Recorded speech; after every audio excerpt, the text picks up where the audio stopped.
প্রিয় দর্শক, আশা রাখি আপনারা সকলেই ভালো আছেন। বর্তমান সময়ে আমাদের দেশে সড়ক দুর্ঘটনা একটি গুরুতর সমস্যা হয়ে দাঁড়িয়েছে। প্রায় প্রতিদিনই দেশের বিভিন্ন প্রান্তে বিভিন্ন মানুষজন সড়ক দুর্ঘটনার কবলে পড়ে মারা যাচ্ছেন। কেউ কেউ চিরকালের জন্য পঙ্গুত্ব বরণ করছেন।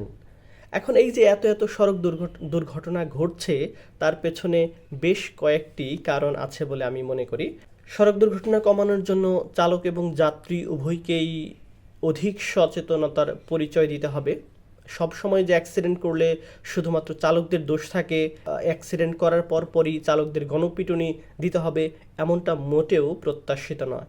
কারণ আমি ক্লাস 9-এ থাকতে প্রাইভেট কার চালানো শিখেছি এবং তখন আমার যতটুকু অভিজ্ঞতা হয়েছে আমি তার আলোকে বলতে পারি সবসময় আসলে চালকদের দোষ থাকে না, কিছু ক্ষেত্রে যাত্রীদের দোষও থাকেন এবং কিছু কিছু সময় অ্যাক্সিডেন্টলি আসলে কিছু দুর্ঘটনা ঘটে থাকে।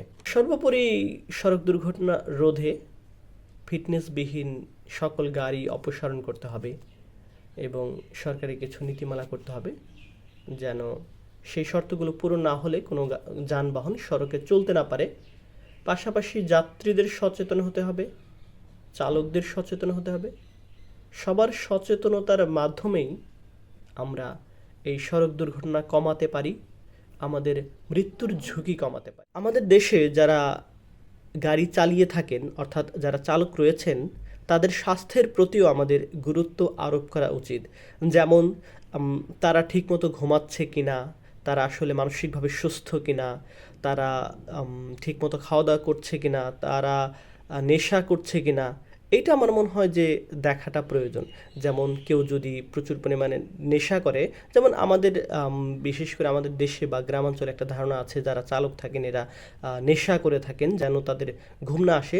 এই এই বিষয়টা আসলেই কতটুকু সত্য এবং এর প্রভাবেই আসলে সড়ক দুর্ঘটনা বাড়ছে কিনা সেটাও আমাদের খতিয়ে দেখা প্রয়োজন এবং যদি আসলেই এরকমটা হয়ে থাকে তাহলে তার সমাধানের জন্য সরকারকে কোনো একটা পথ বের করা প্রয়োজন। আমাদের দেশে যেহেতু চরমভাবে সড়ক দুর্ঘটনা বাড়ছে, সেহেতু অবশ্যই আমাদেরকে সচেতন হতে হবে নাগরিক হিসাবে, সচেতন হতে হবে চালক হিসাবে, আদর্শ চালক হতে হবে আমাদেরকে।